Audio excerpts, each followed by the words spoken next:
Pada pagi hari, tanggal 12 Desember 1992, sebuah mobil mengalami kecelakaan di persimpangan terpencil di Danau Andes, Dakota Selatan. Cuaca saat itu sangat dingin, dan kondisi jalanan juga licin akibat salju yang turun.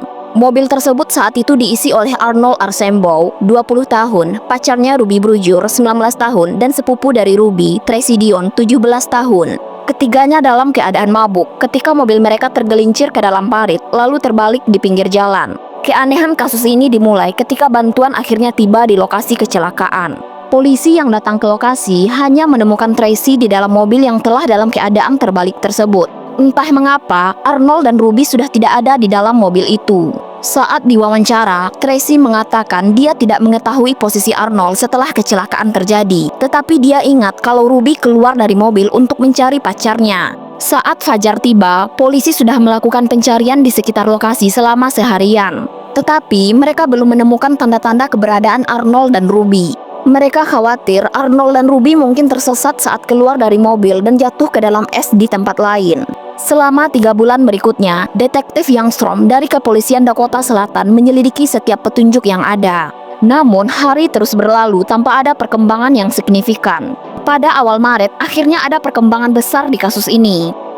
Seorang pengendara melihat jasad di sebuah parit yang terletak 23 meter dari lokasi kecelakaan Arnold dan Ruby. Setelah proses identifikasi, ternyata jasad tersebut adalah Ruby Brujur. Berikut penggambaran Detektif Youngstrom terhadap kondisi jasad Ruby saat itu. Kacamatanya hilang, kedua sepatunya juga hilang, pakaiannya masih utuh, tampaknya sama dengan yang ia kenakan pada malam kecelakaan. Tapi jasadnya sudah sangat membusuk dan sulit dikenali. Kami harus menggunakan tato korban untuk memastikan identitasnya. Keesokan harinya, sekitar jam 12 siang, polisi menemukan mayat Arnold 5 meter dari tempat Ruby ditemukan. Kondisi tubuh Arnold masih sangat baik, warna kulitnya normal, jasadnya juga tidak membeku. Mayat keduanya kemudian langsung diautopsi. Sayangnya, karena baru ditemukan berbulan-bulan setelah kejadian, polisi gagal menentukan waktu kematian Arnold dan Ruby. Koroner menyimpulkan bahwa Arnold dan Ruby meninggal karena hipotermia. Namun, Youngstrom tetap curiga ada andil pihak ketiga di kasus ini. Hal ini utamanya disebabkan dia dan polisi-polisi lainnya sudah berkali-kali menyusuri parit di mana Arnold dan Ruby ditemukan selama 3 bulan terakhir, tetapi mereka tidak pernah melihat jasad keduanya di sana. Kecurigaan Youngstrom pun semakin besar ketika dia menemukan 2 barang yang mendukung teorinya kalau Arnold dan Ruby tidak meninggal di parit itu.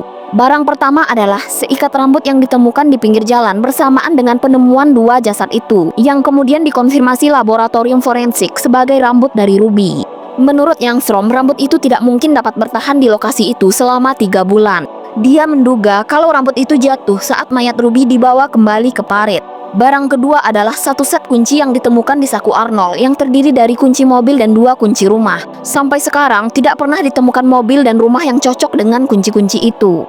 Tak cukup sampai di sini, beberapa waktu kemudian ada perkembangan yang mengejutkan. Seorang saksi mengaku melihat Arnold bersama 3 orang lain pada malam tahun baru, yang mana itu hampir 3 minggu setelah ia dinyatakan hilang.